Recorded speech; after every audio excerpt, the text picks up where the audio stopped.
Hi అండి, అందరూ ఎలా ఉన్నారండి? ఈరోజు బంగాళదుంప ఫ్రై చేస్తున్నానండి. పప్పు చారులో కన్నా బాగుంటుందండి.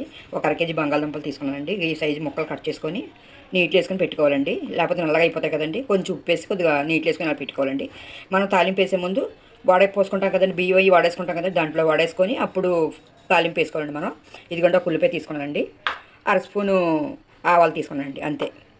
ముందుగా కళాయి పెట్టుకోవాలండి. కొంచెం వేడెక్కిన తర్వాత ఒక 4 స్పూన్లు ఆయిల్ వేసుకోవాలండి. 4 స్పూన్లు ఆయిల్ వేసుకుంటే ఫ్రై కదండి, కొంచెం వేగాలి కదండి, సరిపోద్దండి. ముందుగా ఆవాలు వేసుకుందామండి, ఉల్లిపాయలు వేసుకుందామండి, కట్ చేసిన ఉల్లిపాయలు వేసుకుందాం. కొంచెం వేగాలండి ఇదిగోండి, ఈ విధంగా వేగాలండి. ఇప్పుడు బంగాళదుంపలు వేసుకుందామండి దీంట్లో.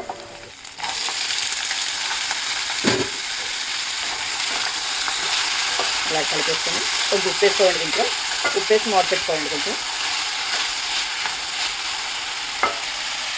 నేను ఒక స్పూన్ వేస్తానండి, కావాలంటే తర్వాత వేసుకొచ్చాను. ఒకసారి ఇలా కలిపేసుకొని మంట మీడియంలో పెట్టుకోవాలండి.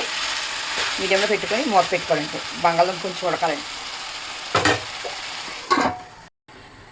ఇదిగోండి, ఒకసారి కలుపుకోవాలండి మాడకుండా. ఈ విధంగా ఉడితే చాలండి బంగాళదుంప. లేకపోతే మెత్తగా అయిపోద్దండి. మెత్తగా కాకుండా ఇలాగా చేసుకోవాలండి. ఇప్పుడు మూత ఎట్టకూడదండి, ఇంకా ఈ విధంగా వదిలేవాలి. ఇంకా ఇలాగా మగ్గుతుందండి. ఇంకా ఒక 2 స్పూన్లు పడుతుందండి కారం, అంతే. ఇలా కలుపుకోవాలి.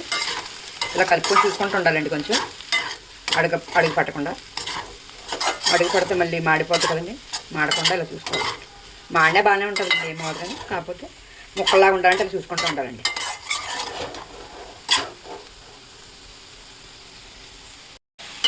ఇదిగోండి, ఈ విధంగా కలుపుకోవాలి.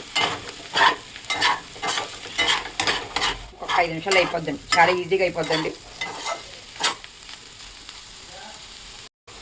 వేడి పొటాటో ఫ్రై రెడీ అండి. సాంబార్లో కన్నా, పప్పుచారులో కన్నా, చారులో కన్నా చాలా బాగుంటుందండి ఇది. నచ్చితే లైక్ చేయండి, షేర్ చేయండి, సబ్స్క్రైబ్ చేసుకోండి.